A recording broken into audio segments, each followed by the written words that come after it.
GLM5 جدیدترین هوش مصنوعی چین که تازه به بازار عرضه شده. میخوام توی این ویدیو با هم دیگه این مدل زبانی رو با هم بررسی کنیم، پرامپت‌های مختلفی بهش بدیم، ببینیم آیا خروجی که ما میخوایم بهمون میده یا نه. قبل از ادامه ویدیو، من پوریام. اگه به مباحث هوش مصنوعی و برنامه‌نویسی و ابزارهای هوش مصنوعی علاقه دارین، ممنون میشم که کانال من رو سابسکرایب کنین و لایک و کامنت هم یادتون نره.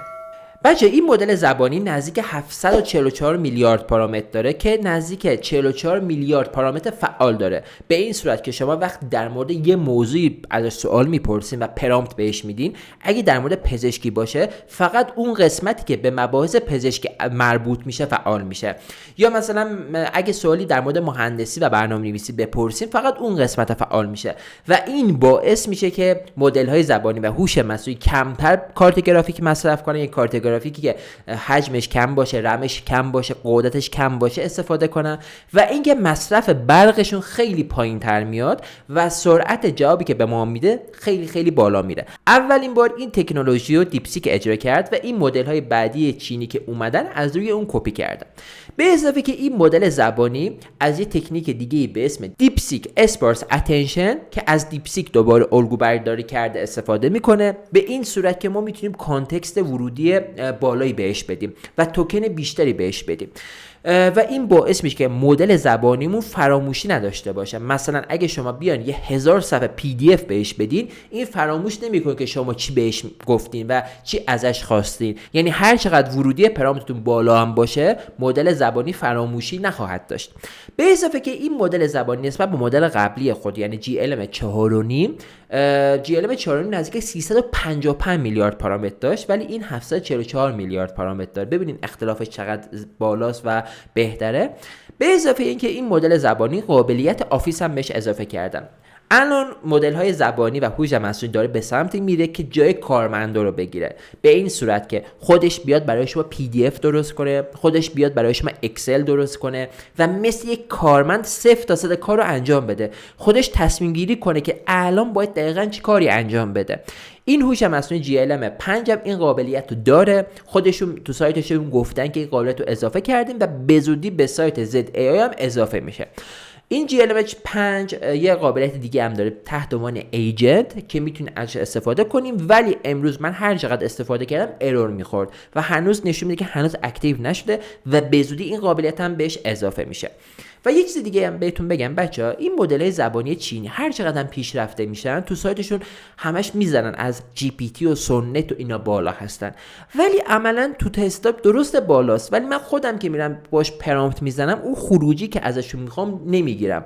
مثل این ماشینای همون چینی میمونه. تو بازار ما ماشینای چینی شاسی بلند میبینیم، ولی خب شاسی بلندای آمریکایی و ژاپنی کجا، شاسی بلندای چینی کجا؟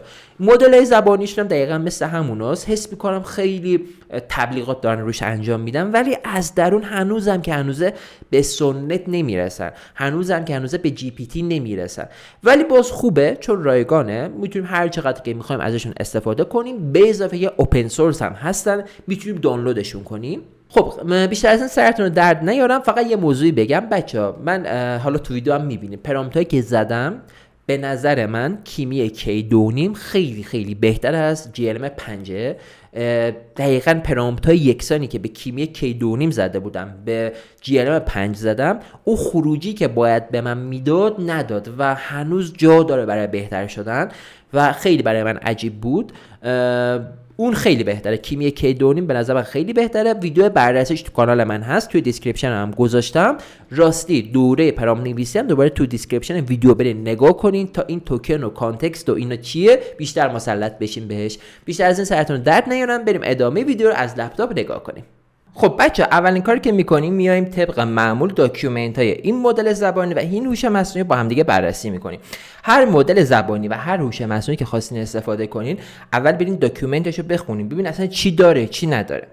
اولین چیزی که برای من جالبه، اول ویدیو هم برای شما گفتم، این نزدیک 744 میلیارد پارامتر داره با 40 میلیارد پارامتر اکتیو که نسبت به GLM4.5 که 355 میلیارد بود و 32 میلیارد پارامتر داشت، پارامتر اکتیو، این قوی تر از اونه، یعنی تقریبا 2 برابر شده. به اضافه این که این از سیستم DSA استفاده میکنه، دیپسیک اسپارس اتنشن، منظورش اینه که شما مثلا بیان یه توکن مثلا چند توکنه باشه، مثلا 1000 تا توکن، 2000 تا توکن، 3000 تا توکن، اصلا یه کتاب 100 صفحه‌ای، یه پی دی اف 100 صفحه‌ای یا یه کدی دارین که هزاران خط کد داره و میخواین اینو با این هوش مصنوعی تحلیل و آنالیز کنین، این بیشتر میفهمه و فراموشی نداره، توکن ها رو بهتر درکشون میکنه. بچه اگه نمیدونین توکن چیه، اگه نمیدونین مثلا کانتکست ورودی چیه، پرام چیه، من دوره پرام نویسی هوش مصنوعی دارم که لینکش هم بالا میاد هم تو دیسکریپشن میذارم، برین اونجا نگاه کنین. دیپ سیک اینو اختراع کرد. این تکنولوژی باعث شد که علاوه بر اینکه پردازنده کمی مصرف کنه، کارت گرافیک از منابع کارت گرافیکش کمتر استفاده کنه، مصرف برقش کمتر باشه، اومد اینو استفاده کرد که DSA نام داره و باعث میشه که ما کانتکست های بیشتری به مدل زبانی بدیم و مدل زبانی کاملا متمرکز روی اون باشه و فراموشی نداشته باشه. بعدش این میگه این مدل زبانی از تکنیک reinforcement learning برای آموزش خودش استفاده کرده. reinforcement learning یک تکنیکیه که مدل های زبانی و هوش مصنوعی میان از خودشون میپرسن، سوال میپرسن و جواب میدن و در کنارش میرن از اینترنت تحقیق و بررسی میکنن. من مقاله تز دکترام کلا در مورد reinforcement learningه و خیلی مبحث مهمیه تو زمینه هوش مصنوعی و AI agent، خیلی هم دوستش دارم، شاید هم یه روزی برای شما این دورش رو ضبط کنم. خلاصه این از این تکنیک استفاده کرده. فکر کنید یکی مثل یک انسان میاد از خودش سوال میپرسه، میره کتاب میخونه، یه جایی به اشکال میخوره، بعدش میره از اینترنت تحقیق میکنه، دانش خودش رو زیادتر میکنه و این سلسله مراتبش اجرا میشه. یعنی پشت سر هم هی ازش خودش سوال میپرسه، اشکال در میاره، میره از اینترنت جستجو میکنه، دوباره میاد دانش خودش رو بروز میکنه. میگه GLM-5 برای آموزشش از تکنیک reinforcement learning استفاده کرده. بعدش میایم پایینتر، اومده مقایسهش رو انجام داده. بچه هر مدل زبانی، هر هوش مصنوعی که میاد خیلی مقایسه میکنن. مثلا خودشون همیشه این چینی‌ها میگن که ما بالاتر هستیم، ولی من یه چیزی بگم، من حس میکنم این مدل زبانی و هوش مصنوعی مثل ماشیناشونه، به این صورت که مثلا ماشین چینی شاسی بلندم داریم ولی ماشین ژاپنی، اروپایی و آلمانی شاسی بلندم داریم. کدومش خوبه؟ درسته دوتا ماشین شاسی بلنده ولی خب تو کارایی خب معلومه اون که آمریکایی، اون که ژاپنی خیلی بهتره. منم حس میکنم این مدل رو درسته میگه از جی پی تی مثلا 5 بیشتره. مثلا این مدل رو نگاه کنین، این تست رو نگاه کنین. این تستیه که هوش مصنوعی و مدل زبانی میاد از ابزارهای مختلفی استفاده میکنه تا یه جوابی رو پیدا کنه، یه تسکی رو انجام بده. اینجا مثلا گفته که این هوش مصنوعی که GLM-5 50 ولی چت جی پی تی پایینه، جمینای پایینه، اینجا جمینای 3 پرو هم هستش و اینم فکر کنم سنت کلاود اوپس 4.5 اینم که 43 ممیز 4. ولی من اینو قبول ندارم چون من پرامپتایی که قبل از ضبط ویدیو زدم دیدم که خیلی پایین تر از ایناست حس میکنم. حالا ولی این تستی که خودشون گذاشتم، مثلا SWE بنچ رو گذاشتم، مجموعه سوالاتی که هم ریاضیات داره هم برنامه‌نویسی داره. دوباره اینجا حالا GLM-5 اینجاست و ببینیم تست دیگه. اینم تستیه که یک مدل زبانی، یه هوش مصنوعی بره از اینترنت جستجو انجام بده و جواب ما رو پیدا کنه که دوباره اینجا خیلی بالاست. حالا این بالا بودنش دلیل داره. این مدل های زبانی چینی طوری ساختن مثل یک دانش آموز میاد از مدل های مثلا میگم چت جی پی تی و سنت هی سوال میپرسه، همش دانش خودش رو بروز میکنه. به اضافه اینکه واسه اینا یه تکنیکی گذاشتن که بره از اینترنت جستجوشو انجام بده، چون اینا دیتا ست خب حس میکنم زیادی ندارن. از طریق جستجو کردن اینترنت، همون تکنیک reinforcement learning که به شما گفتم، این کار انجام میدن. به خاطر همین همه مدل های زبانی چینی تو زمینه جستجو کردن اینترنت خیلی قوی تر دارن عمل میکنن، به خاطر اینکه آموزششون این شکلیه. و MCP اطلس و وندینگ بنچ، اینا هر کدوم یه تستایی هست و میبینیم که اکثرا بالان، ولی تو پرامپتای من زیاد تستامون خوب در نیامد. حالا میریم تستش میکنیم ببینیم چه شکلیه. بعدش میایم دوباره اینجا در مورد این تست، در مورد تسکایی هست که بلند مدت انجام بشه، مثلا چند ساعت، یا مثلا طراحی فرانت و یک وبسایت، یا تسکایی که خیلی پیچیده هستن و قراره که این مدل زبانی چندین ساعت روی این موضوع کار کنه. اینجا هم دوباره GLM-5 رو میبینیم که همیشه بالاست. مثلا تو بحث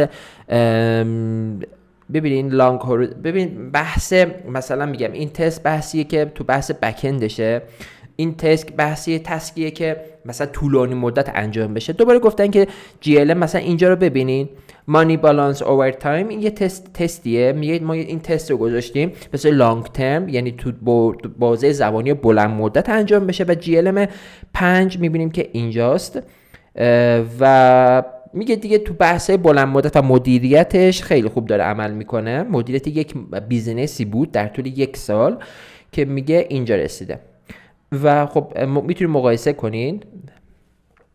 بعدش میایم پایین، دوباره کلی تستای مختلفی گذاشته. و یه موضوع دیگه بچه، این خیلی الان مد شده، بحث آفیس و یا یک هوش مصنوعی که مثل یک کارمند واقعی باشه، که الان همه مدل زبانی دارن به این سمت میبرن که بیاد برای شما PDF درست کنه، ورد درست کنه، مثلا یه فایل اکسل بدین بیاد برای شما اون فایل اکسل رو تحلیل کنه و یه فایل اکسل برای شما درست کنه که داخلش فرمول باشه، محاسباتش انجام شده باشه، یا یه PDFی درست کنه، یا یه داکیومنت وردی درست کنه.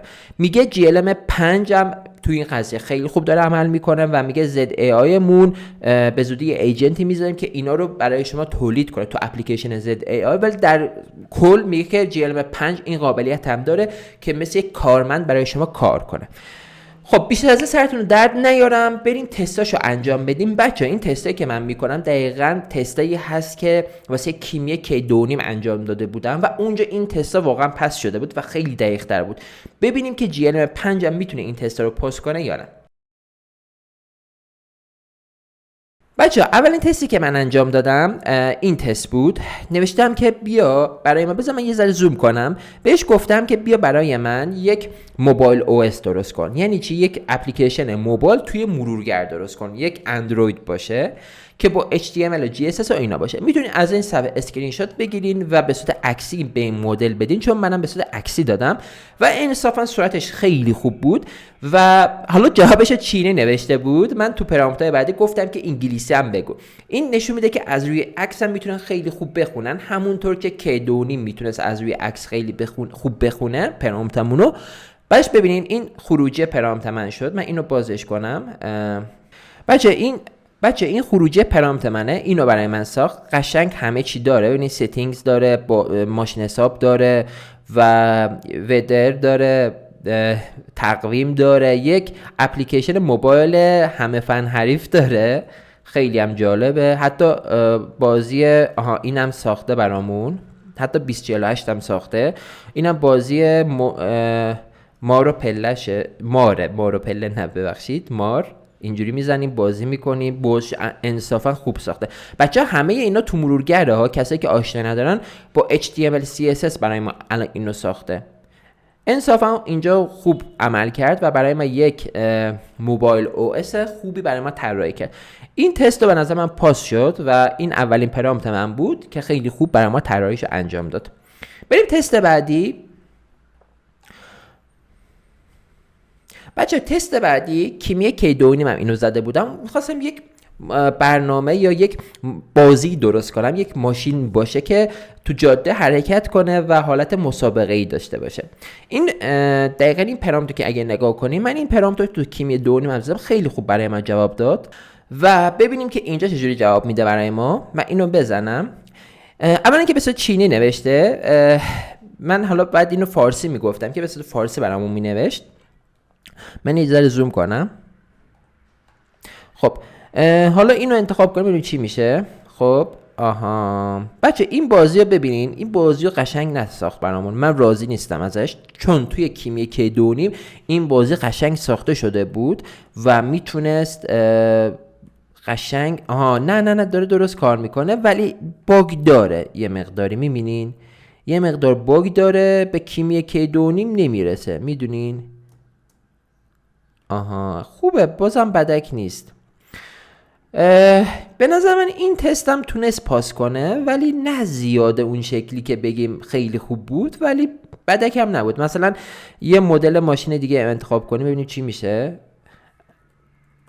بچه این بازی دوباره با پرامپتی که ساختم توی HTML با HTML CSS GSS ساخته و انصافا بدک نیست، معمولی.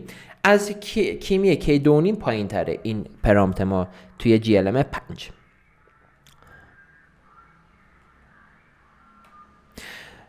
بچه پرامپت بعدی من اینه که میخوام یک پرینتر 3 بعدی توی مرورگرم بسازم، مثلا شبیه سازی پرینتر 3 بعدی باشه.